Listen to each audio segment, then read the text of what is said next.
Daniel kembali ke perusahaan dengan wajah tidak senang. Asisten Tito dengan sigap telah menunggunya di pintu masuk gedung. Begitu melihat Daniel datang, dia langsung mendekat dan membukakan pintu mobil. Ada apa? Perusahaan A yang baru kita ambil alih membuat masalah. Masalah? Iya, Pak. Para karyawannya banyak yang berdemo karena tidak setuju dengan manajemen yang baru. Pertemukan aku dengan kepala serikatnya. Baik, Pak.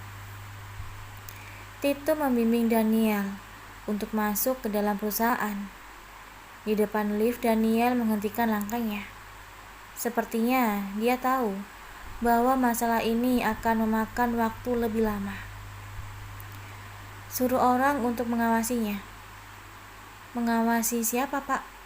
Dia. Nyonya kecil. Di mana Nyonya, Pak? Kampus. Cepat awasi sebelum dia kabur. Baik, Pak.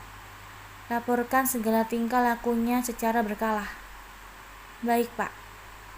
Sembari menemani Daniel naik ke lantai 22, Tito menelpon anak buahnya, menyuruhnya untuk mengawasi istri dari big boss-nya. Pertemuan itu baru berlangsung setengah jam ketika Tito mendengar kabar bahwa istri dari bosnya tidak ada di kampus. Cari dia sampai ketemu. Tanyakan pada semua orang yang berada di situ, ucap Tito. Baik, Pak. Beberapa puluh menit kemudian, Tito kembali mendapat telepon. Nyonya kecil belum ketemu. Ada masalah apa? Daniel merasa terganggu dengan sikap Tito. Dia menatap Tito dengan tajam. Tito mendekat dan berbisik ketika Daniel berdiri dan mengebrak meja. Apa? Maaf, Pak. Sepertinya Nyonya sudah meninggalkan kampus. Daniel tidak mendengarkan Tito lagi. Dengan sangat tidak profesional, dia meninggalkan pertemuan itu. Daniel sangat geram membayangkan istri kecilnya kembali kabur darinya. Daniel berulang kali mencoba menelpon Alma, tapi berulang kali pula panggilannya di-reject. Daniel mengambil mobil dan mengemudi sendiri, meninggalkan Tito yang berlari-lari mengejarnya. Daniel memukul-mukul kemudi mobil. Perasaan marah dan bersalah menguasai dirinya. Marah karena Alma lagi-lagi meninggalkannya. Bersalah atas sikapnya yang telah kasar terhadap Alma. Daniel benar-benar bingung harus bersikap seperti apa. Di sisi lain, dia belum bisa memaafkan Alma karena menipunya. Tapi dia juga tidak bisa melepaskan Alma. Sebenarnya apa maunya? Baru kali ini Daniel benar-benar bingung dengan perasaannya. Menyukai Nisa selama 5 tahun tidak pernah membuatnya seperti ini. Perasaannya naik turun bagaikan naik roller coaster. Awalnya dia hanya menganggap Alma sebagai seorang adik. Lambat laun perasaan itu berubah, membuatnya ingin mencoba hubungan itu. Ketika mereka sudah dekat dan perasaan mulai berkembang, Alma mengecewakannya. Dia ingin meninggalkan Alma, tapi kenapa tidak bisa? Kenapa sulit sekali untuk lepas dari wanita itu? Dia sudah bertanya pada Alma alasan mengapa wanita itu menipunya. Meskipun Alma tidak menjawab, tapi wanita itu tidak mengelak. Perasaan kecewa semakin menggumpal di dadanya. Tapi lagi-lagi dia bisa mengesampingkan perasaan itu. Ada perkataan Alma yang sangat menampar wajahnya. Kata-kata cerai. Hatinya sangat terguncang mendengar kata-kata itu. Apakah Alma begitu marah dengan sikapnya? Bukankah seharusnya dia yang marah? Ah iya, pantas saja Alma sangat marah. Sikapnya memang sangat keterlaluan. Dia sudah meninggalkan Alma sendirian di Maldives. Seharusnya meskipun dia sangat marah karena merasa ditipu, dia tidak boleh bersikap seperti itu. Itu bukan sikap laki-laki sejati. Dia yang membawa Alma ke Maldives. Dia juga yang meninggalkannya di sana. Laki-laki macam apa dirinya? Alma pantas marah padanya. Kemarahan membutakan nuraninya. Begitu pula dengan sikapnya yang mempermalukan Alma di perusahaan. Namun ada sikapnya yang tidak bisa dimaafkan. Karena emosi melihat Alma bersama mantan petugas GA itu. Dia juga berkata sangat kasar padanya. Belum cukup sampai di situ. Dia bahkan sudah memperkosa Alma. Perbuatan yang tak patut untuk dimaafkan. Kali ini bukan dia yang meninggalkan Alma, tapi Alma yang meninggalkan dirinya. Apa yang dilakukannya sudah termasuk dalam kategori kekerasan dalam rumah tangga. Haruskah dia meminta maaf pada Alma dan membiarkan semua ini berlalu? Menganggap apa yang dilakukan Alma terhadapnya hanya sebuah takdir yang harus dihadapi. Memaafkan segala perbuatan Alma. Tapi pernyataannya, akankah Alma memaafkannya? Mengingat begitu banyak hal yang kasar yang telah dilakukannya. Entah mengapa bayangan Alma meninggalkannya membuat bulu kuduk Daniel merinding. Dia menjadi sangat takut. Daniel kembali menelpon Alma. Tapi lagi-lagi panggilannya selalu di-reject. Daniel dengan kencang memajukan kendaraannya. Dia ingin segera tiba di kampus. Setibanya di kampus, Daniel pergi ke kelas Alma. Kelas telah terbubar. Daniel tidak menemukan satu orang pun di sana untuk ditanyai. Akhirnya Daniel menelpon Nisa. Lagi-lagi dia tidak mendapat kabar yang bagus. Alma sedang tidak bersama Nisa. Alma tidak mungkin pergi ke Surabaya. Terlalu mendadak bila harus pesan tiket pesawat dan lain-lain.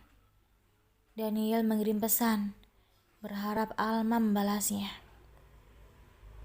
Al, kamu di mana?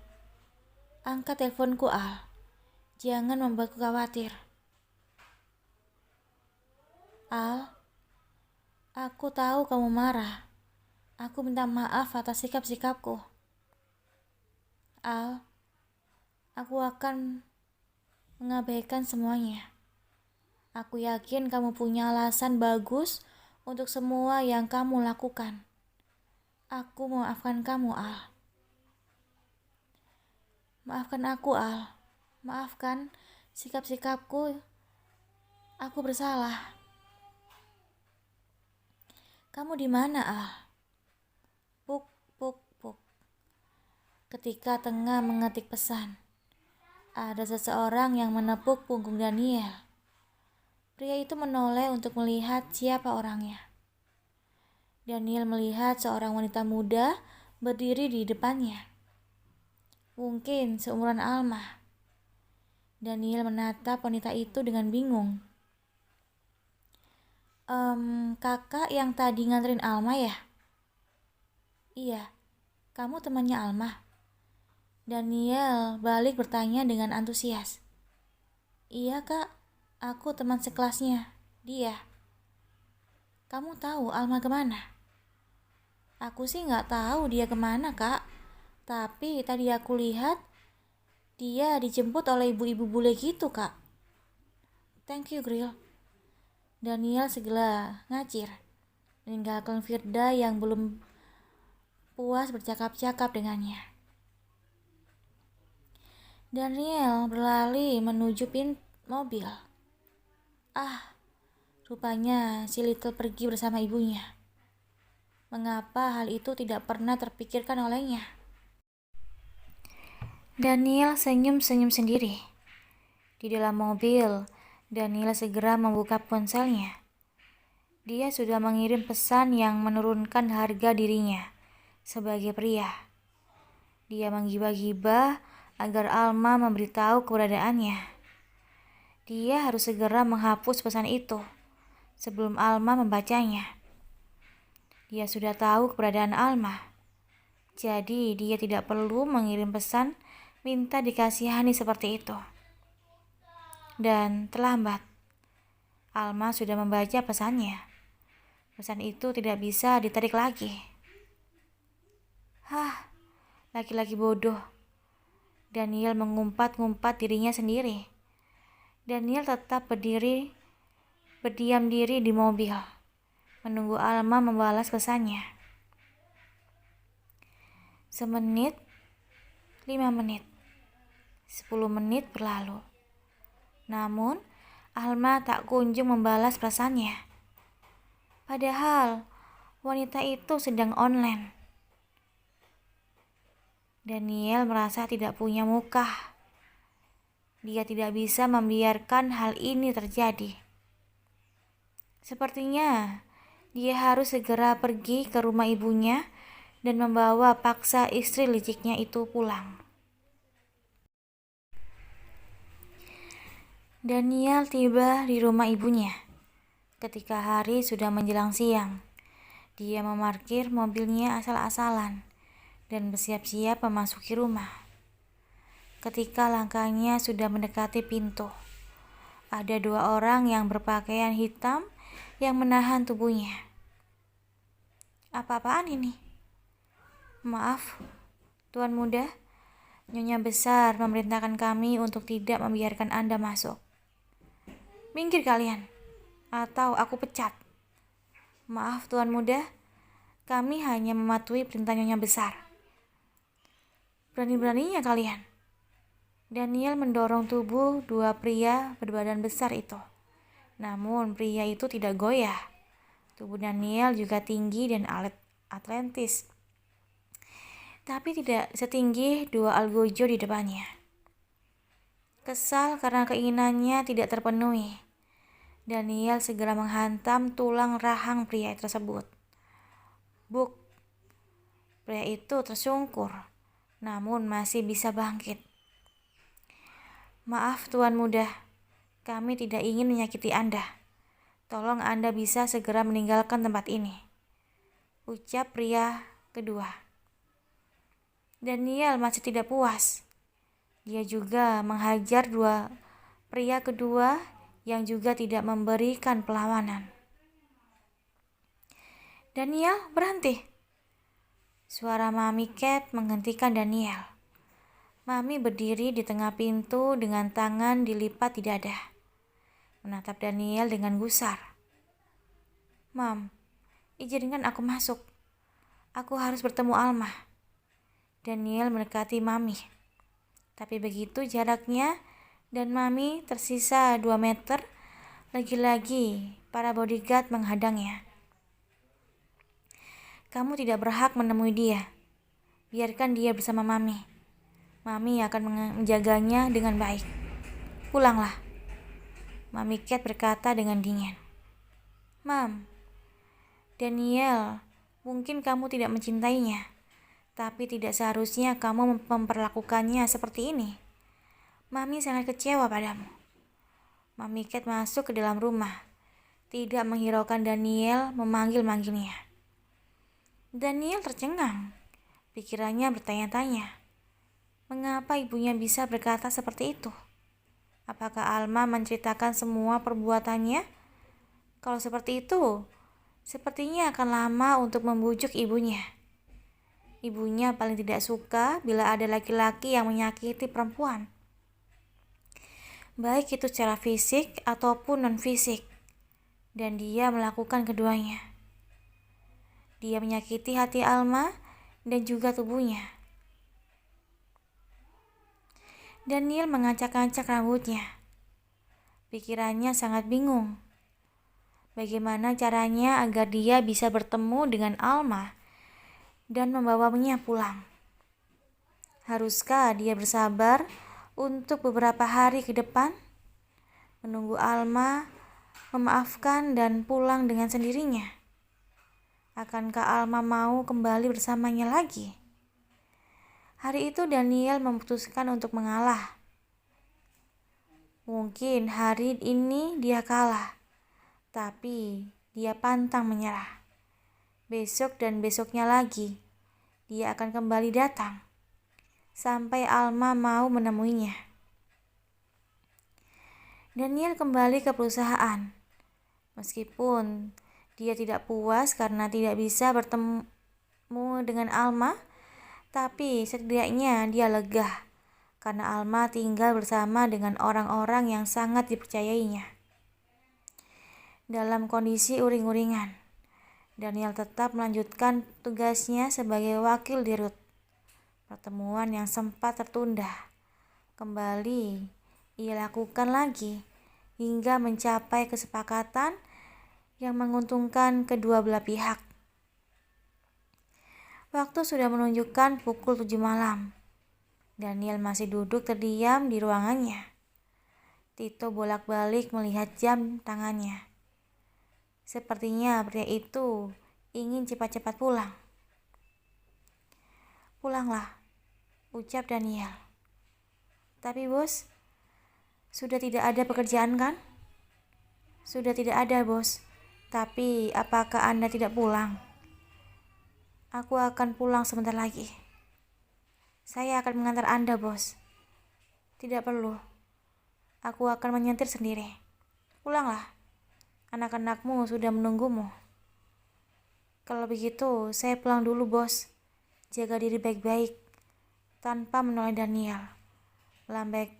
melambaikan tangannya. Kode menyuruh Tito agar segera hengkang dari ruangan itu. Sepeninggalan Tito, Daniel kembali termenung. Rasanya dia sangat malas pulang. Untuk apa pulang bila tidak ada orang yang menunggu di rumah? Ini sangat ironis. Padahal baru beberapa hari yang lalu dia memutuskan untuk meninggalkan tempat itu, membiarkan Alma untuk menguasainya. Sementara ia yang akan keluar dari apartemen. Tapi keadaan sungguh terbalik sekarang. Alma sudah meninggalkan apartemen. Entah sampai kapan wanita itu akan melakukannya. Apakah Alma akan kembali ke sisinya setelah memaafkannya? Tapi sampai kapan maaf itu akan datang bila untuk menemui Alma saja dia tidak bisa? Daniel banyak merenung malam itu. Akhirnya dia memutuskan untuk pulang ke apartemen. Seperti yang diduganya, perasaan kosong melanda hatinya. Dia melihat sekelilingnya. Tidak ada tanda-tanda keberadaan Alma. Yang ada hanya kenangan-kenangan mereka bersama. Daniel menatap ruang keluarga. Di depan TV itulah dia mencium Alma berulang kali. Dia sangat ingat rasa ciuman itu. Mengingat kenangan itu membuat tubuh Daniel mengeras. Daniel menggeleng-gelengkan kepalanya, berharap dengan melakukan hal seperti itu akan menghapus bayangan Alma di kepalanya. Daniel memutuskan untuk mandi air dingin untuk memutus hasratnya yang berkobar. Selesai mandi, Daniel berbaring di atas ranjang. Biasanya dia akan berbaring di tengah ranjang. Namun entah mengapa, malam ini dia berbaring di sisi kanan ranjang. Seolah-olah di sisi kiri ranjang ada yang menempati. Daniel menatap sisi kiri ranjang. Dia membelai alas tidur itu, seolah-olah sedang membelai Alma. Ingatan kejadian kemarin Malam kembali menghantam kepalanya. Dia menguasai tubuh Alma dengan brutal, membuat wanita itu menangis kesakitan. Ingatan itu juga menyakitkan bagi Daniel. Emosi membuatnya tanpa sadar melakukan kekerasan terhadap Alma. Meskipun pada akhirnya Alma tertidur dalam pelukannya, tapi perasaan bersalah menghantui Daniel. "Maafkan aku, Al," kata Daniel sembari mengusap sisi kiri ranjang. Daniel tertidur sembari memeluk guling, seolah-olah guling itu adalah Alma, istri licik yang dirindukannya.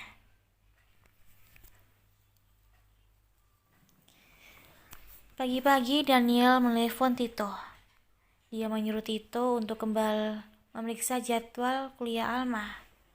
Bila dia tidak bisa menemui Alma di rumah orang tuanya, maka dia akan menemui wanita itu di kampus. Alma tidak mungkin membolos, kan? Daniel memeriksa jadwal kuliah Alma yang dikirim Tito. Hari ini hanya ada satu jadwal, dan itu pun siang. Jadi dia bisa pergi ke perusahaan dulu. Untuk siangnya, dia bisa pergi ke kampus. Seperti biasa, Tito datang menjemput Daniel. Tito melaporkan setiap perkembangan perusahaan. Tiba-tiba ponselnya berdering. Tito memencet earphone yang terpasang di telinganya dan menjawab panggilan. Tito bercakap-cakap dalam bahasa Inggris. Sepertinya yang sedang meneleponnya adalah orang asing. Daniel diam mendengarkan. Begitu Tito menyudahi panggilan, Daniel segera bertanya, "Ada masalah?" "Karyawan kita di pabrik Yokohama menuntut kenaikan gaji, Pak. Mereka menolak untuk bekerja bila tuntutan mereka tidak dipenuhi." Kenapa banyak sekali tuntutan? Bagaimana manajemen menangani hal ini? Belum mencapai kesepakatan.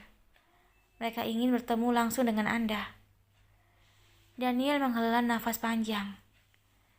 Sebenarnya, bila kondisi sangat memungkinkan, dia akan dengan senang hati terbang dari negara satu ke negara yang lain.